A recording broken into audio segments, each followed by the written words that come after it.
The patient died with an open Bible, but the name written on the page wasn't hers. It was Jane's.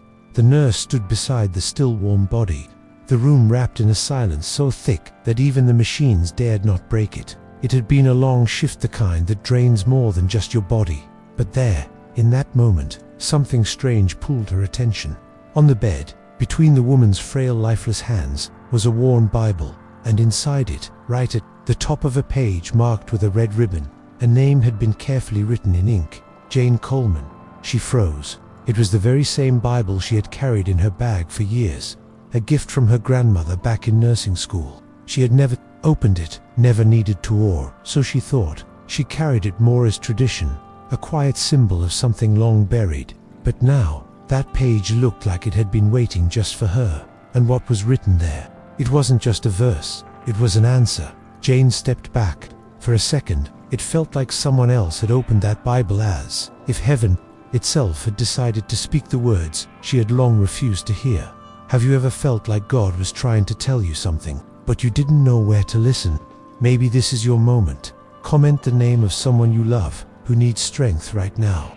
Leave a word of faith. Someone else may read it and feel touched. Like this video if this story has already stirred your heart, and subscribe because the next open Bible might be yours. Jane still held the Bible with both hands, as if afraid it might break. It was the same one she had carried every day at the bottom of her bag, tucked between gauze pads, gloves, and alcohol bottles. But now, here in this hospital room in the middle of the night, it was open, alive, marked by a red ribbon she couldn't remember ever placing there. The room was silent, empty except for the sacred presence of stillness.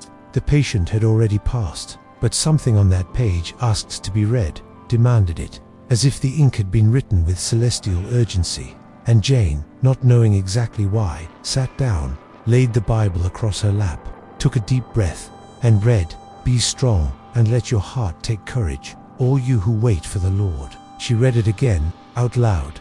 Psalm 31 verse 20-4. Her eyes welled up, her throat tightened, and in that moment, in that pause between the reading and what would come after, Jane felt the Bible had finally opened, not just in her hands, but in her chest. She closed her eyes and whispered, "Lord, is this word for me?" The verse echoed like a living answer, needing no logic, just surrender. She didn't know how to pray beautifully, didn't speak like the pastors she occasionally listened to, but she knew this moment was a call, and she decided not to run.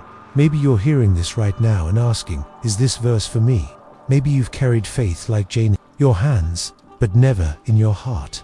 Or maybe you've been waiting for an answer, but with no more strength to wait. Then hear this. This word is for you too. And now, together, I want to lead you through it. Let's pray. Take a deep breath. Place your hand over your heart. Close your eyes, if you can, and repeat after me, out loud, or in sacred silence. Lord, there are days when I feel so weak, days when waiting feels more like suffering than faith. But today, when received your word, strengthen my heart. Even when everything in me wants to give up, teach me to wait for you, because your promise never fails. I believe, I wait, I trust. In Jesus' name, amen.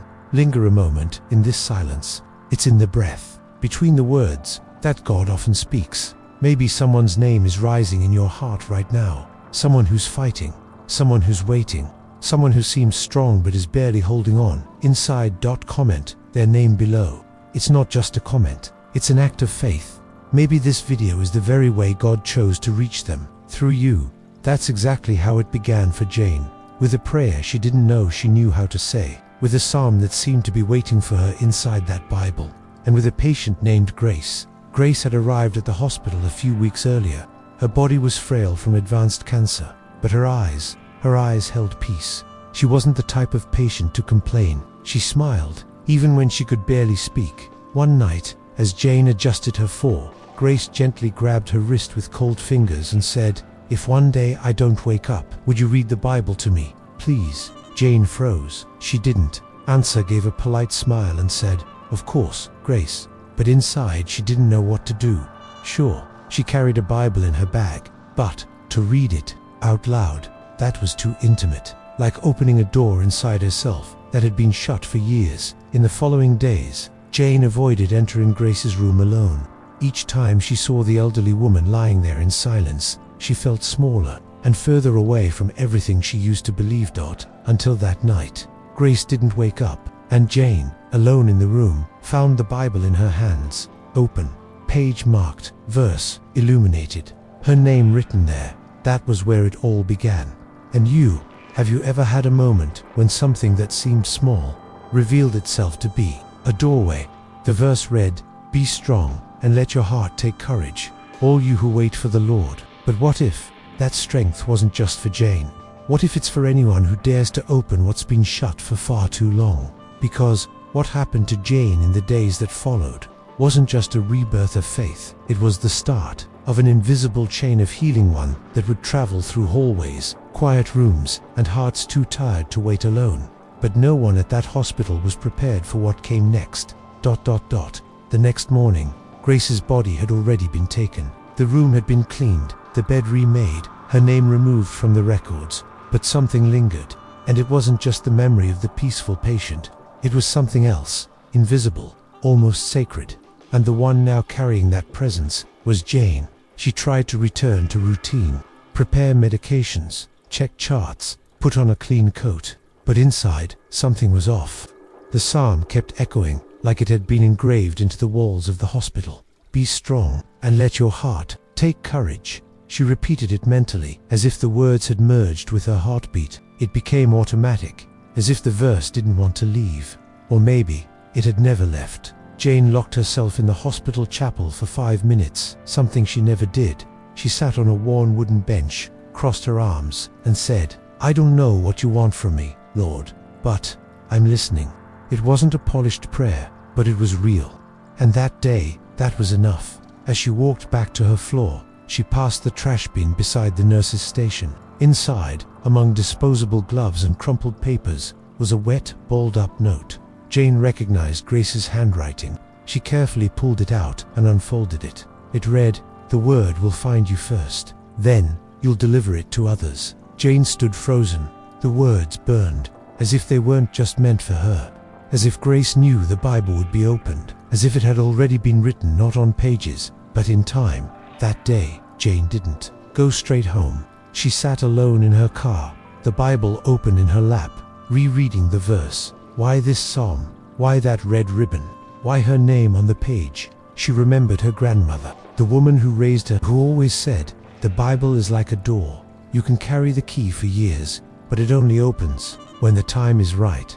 Jane was 12 when she received that Bible. The front page inscription read, "To my Jane, may you find strength when no one else knows where to look." Signed, Grandma Ellen. She had never paid much attention to that line, until now. When she got home, Jane placed the Bible open on her table. For the first time, she didn't put it away. She didn't hide it. She left it visible, like a reminder, like a beacon. The next morning, something unusual happened. An elderly patient named Walter, who normally complained about everything, spoke to Jane as she adjusted his fall. "Do you actually believe those verses work?" Jane hesitated and replied, "Yesterday I would have said no. Today I think I'm still learning." Walter pointed to the Bible she was holding. "If you ever read for someone, read for me." "It's been a long time since I've heard any of that." Jane didn't know what to say. But that night, after her shift, she returned to Walter's room.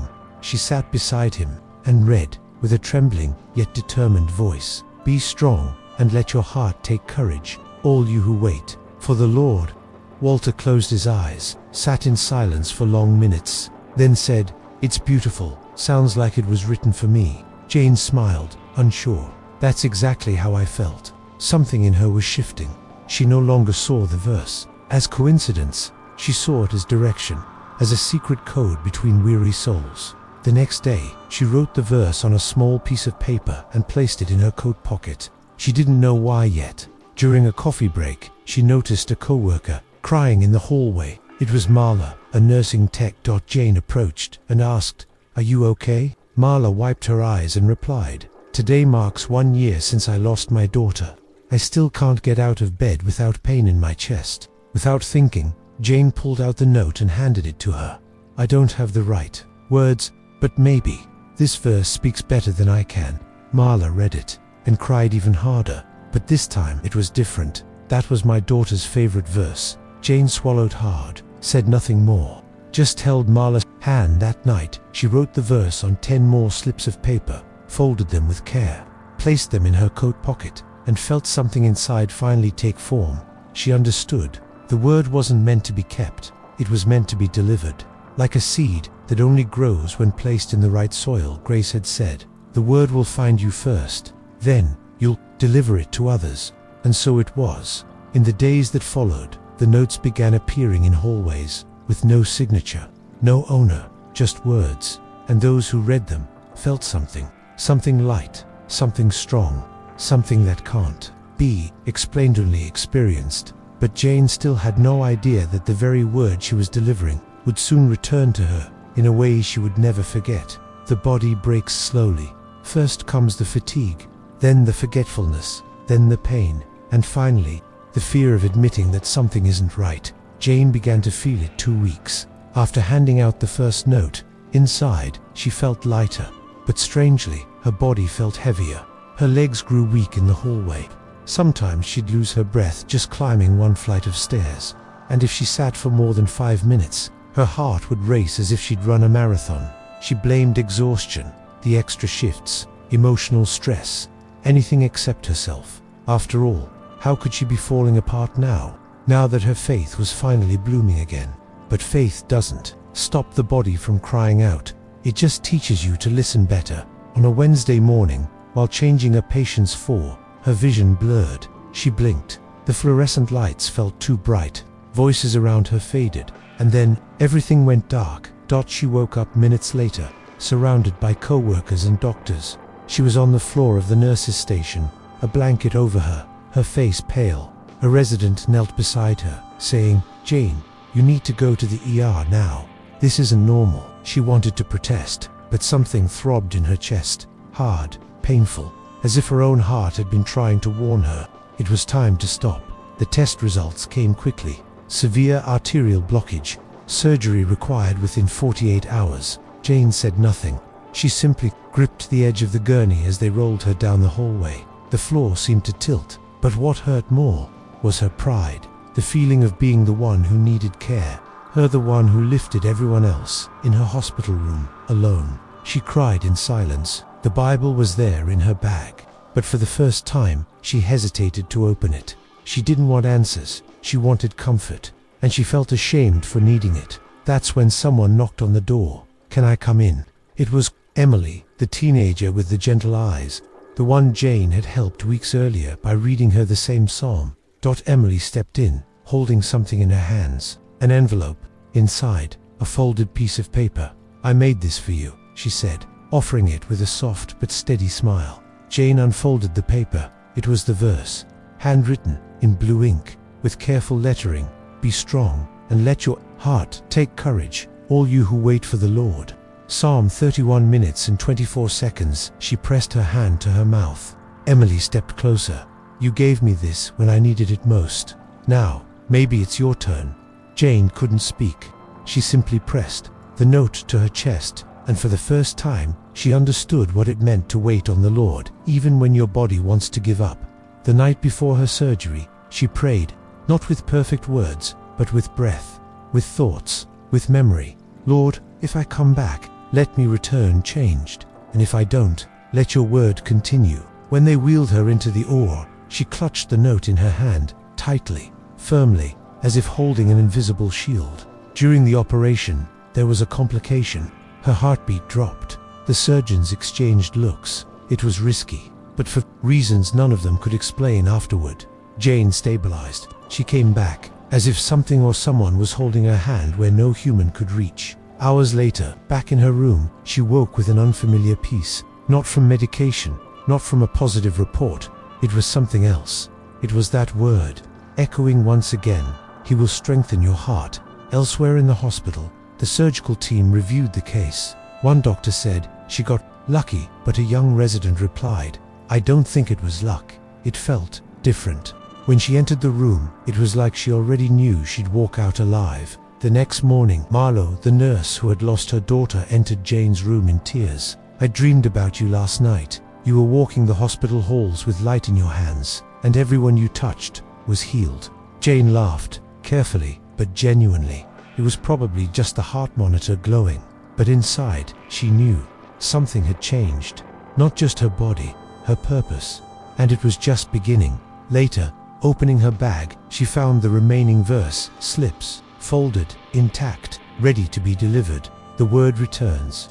It always returns, she whispered, and right then she decided. When she came back to the hospital, she would do something she'd never dared before. She wouldn't just carry the Bible anymore. She would leave it open. Jane's return to the hospital wasn't immediate. Her body still needed rest. The doctors asked for patience. Friends advised her to take it slow.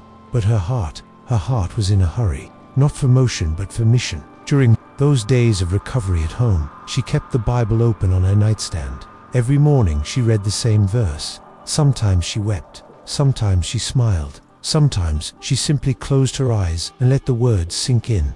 Be strong, and let your heart take courage, all you who wait for the Lord. Each reading seemed to rebuild another part of her, not just her arteries, but her soul. The week she was cleared to return to work, she prepared something special. She bought a small wooden box and filled it with 50 handwritten slips of paper each, with Psalm 31 minutes and 24 seconds written on it, one by one, folded with care, as if each piece carried a portion of healing.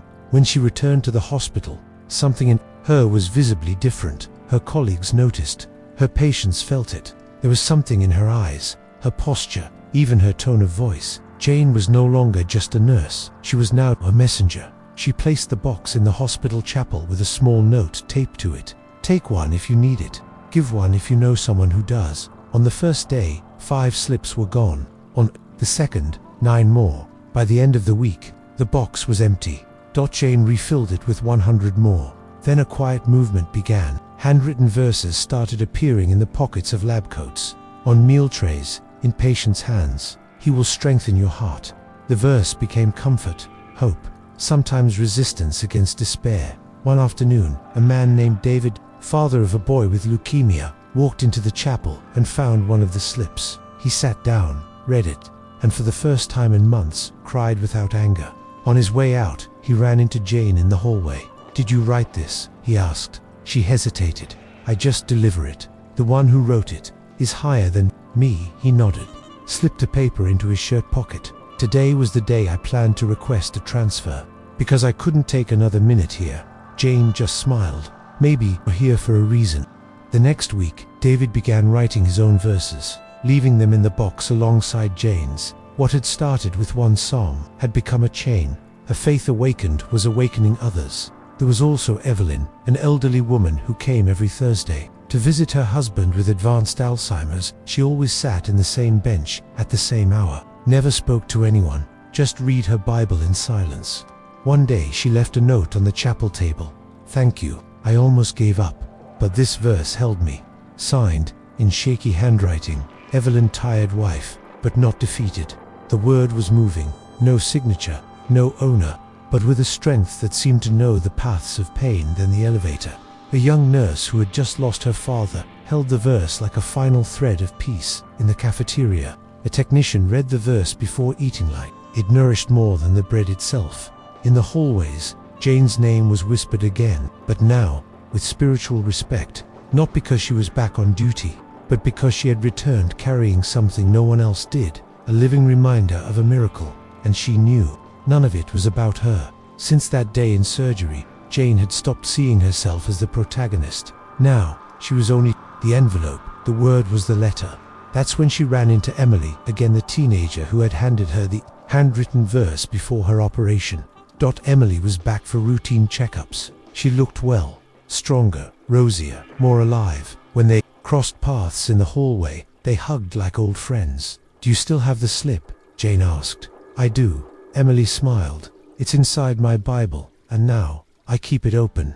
Jane's eyes filled with tears. "So do I." That evening, with her shift nearly over, Jane walked into the room of a new patient, a middle-aged man, intubated, with no listed family. His chart read, "Unknown name, found unconscious on the street." She stepped in, left a folded verse slip on his nightstand, and walked out. The next day, when she returned, the paper was open beside his bed. On the back, written in uneven handwriting, It read, "I don't know who I am, but now I know who holds me." Jane pressed the note to her chest, closed her eyes, and thought, this is what faith does. It wakes even those who've forgotten their own name. Later that week, for the first time, she found one of the slips with the Sam inside, her own locker. It wasn't hers. It wasn't from the box. It was from someone who had been touched and decided to pass it on. And in that moment, she understood. Awakened. Faith always awakens another.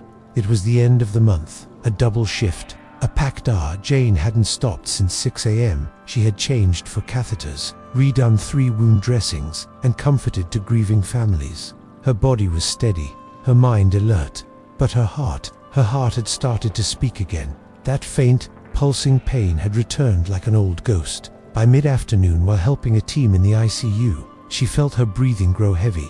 A buzz rang in her ears. Her blood pressure dropped, but she said nothing. She just sat for a moment, forced a smile, and pushed through.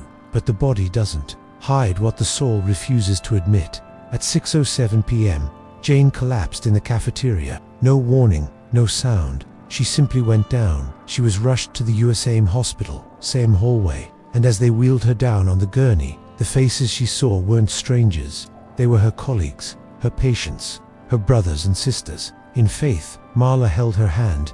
Emily cried in the background. Walter, the elderly patient, stood by the elevator with his hands raised in prayer. "She's more than a nurse. She's a light in this place," he said, in the oar. The doctor hesitated. She shouldn't go through this again. Her heart is still fragile. But Jane, wearing an oxygen mask, still managed to whisper, "If he brought me back once, he can do it again."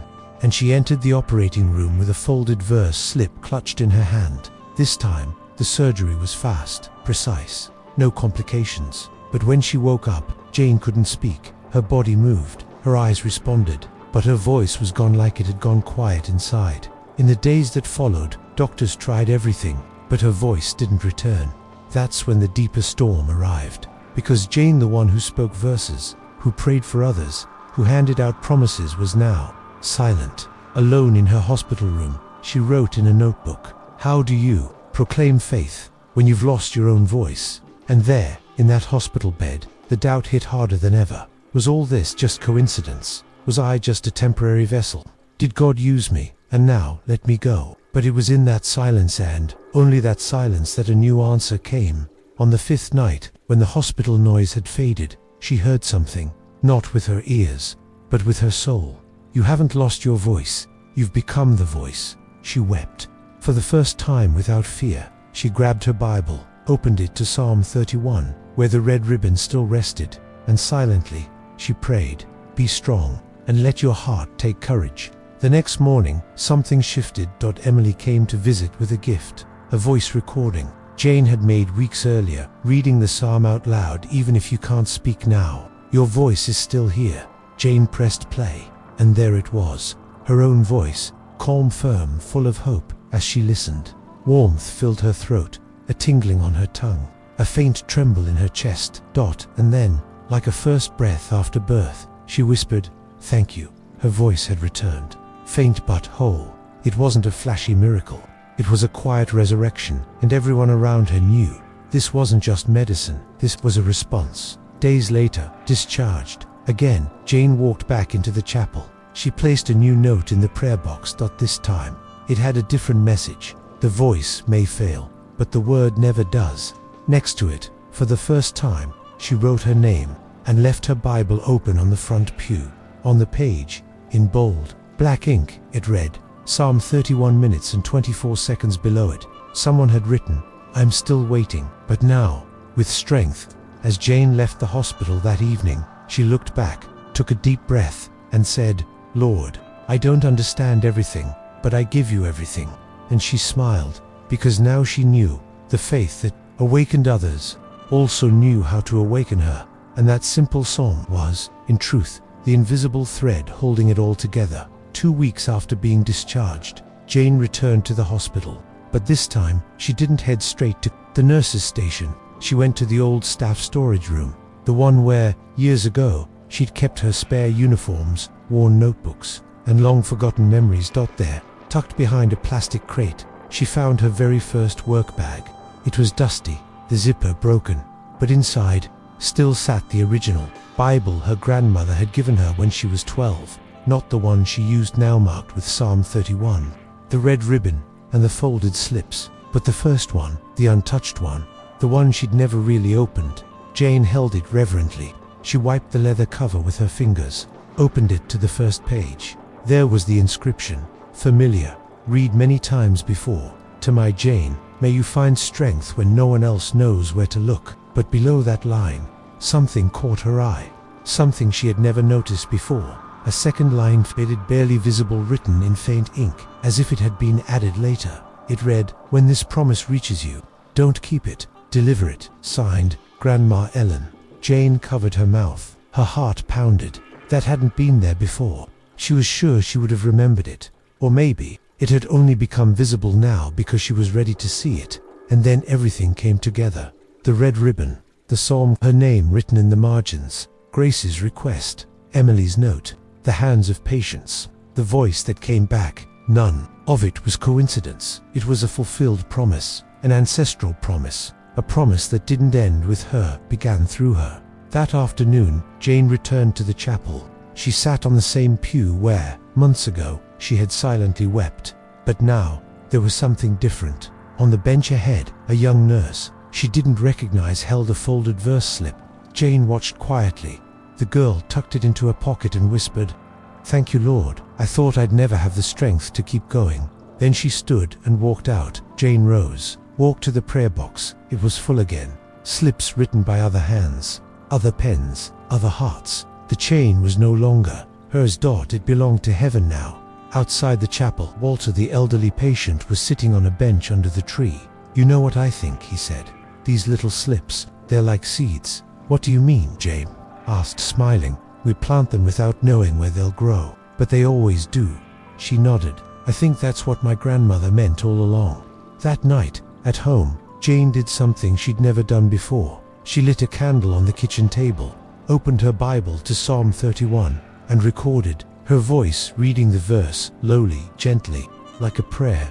Then she posted it online with a simple caption, "If this word reached you, pass it on."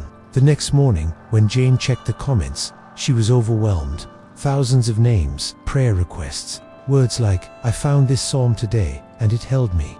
Please pray for my daughter. She needs strength." This word came at just the right time. And right there, in front of that screen, Jane smiled. Because now she understood fully. She had never been the message. She was only the envelope. And what was inside was the voice of God. Same night, after reading through the comments and listening once more to her own voice reciting Psalm 31, Jane couldn't fall asleep. It was as if the video wasn't over, as if something remained unsaid, a part of the story still calling to her. At 2 a.m., she quietly went down the stairs, barefoot, guided not by restlessness, but by a different kind of urgency, a gentle calling. She opened the old armoire in the living room and pulled out the small light wood chest hidden behind blankets and photo albums. It had belonged to her grandmother. Jane hadn't touched it since the day of the funeral. Inside were a few sacred memories, a lavender-scented shawl, a faded photo of the two of them after Sunday service, and an aged envelope sealed with a red ribbon. She recognized it instantly. It was Elon's handwriting. With trembling hands, Jane untied the ribbon and slid out a yellowed sheet of paper, carefully folded. At the very top, in her grandmother's voice, were the words, "If you're reading this, it means the word has found you." Jane's heart skipped. The letter continued, "My dear, I knew this moment would come. You carried the Bible for years, without opening it, and that's okay. Faith is also about waiting. But when it finally opens, when the psalm reveals itself, you'll know it's time to deliver." Tears welled up in Jane's eyes. The letter went on, "I don't know what you'll be facing when this message reaches you, but the verse was already chosen, not written on a page, but written in time. You will speak it, you will release it, and it will spread like wind in the fields. You'll be a bridge for others to cross their hardest days." Taped to the bottom of the letter was something folded tightly, a verse slip. Jane peeled it off carefully, opened it. It was the exact same verse, Psalm 31-24. "Be strong and let your heart take courage, all you who wait for the Lord." Written in the same hand, with faded ink, still perfectly legible.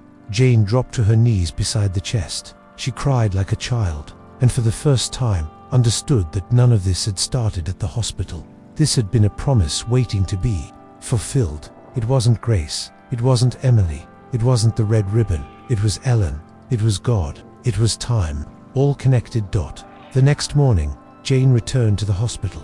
She walked straight to the chapel and placed the original note, her grandmother's verse, inside the prayer box, not to be taken, but to be preserved. She attached a new sign to the box, simple and clear. This promise was born years ago. Now it lives in every person who chooses not to give up. If you felt that this story spoke to something hidden deep inside you, write in the comments, "The promise has arrived." That phrase might touch someone who doesn't know your name but needs to read exactly those words. Share this video with someone who's been carrying something heavy and hasn't found the courage to open it. This might be their moment. Subscribe, because the next chapter might be your own. And like Jane learned, the Bible you carry might be waiting for you to open.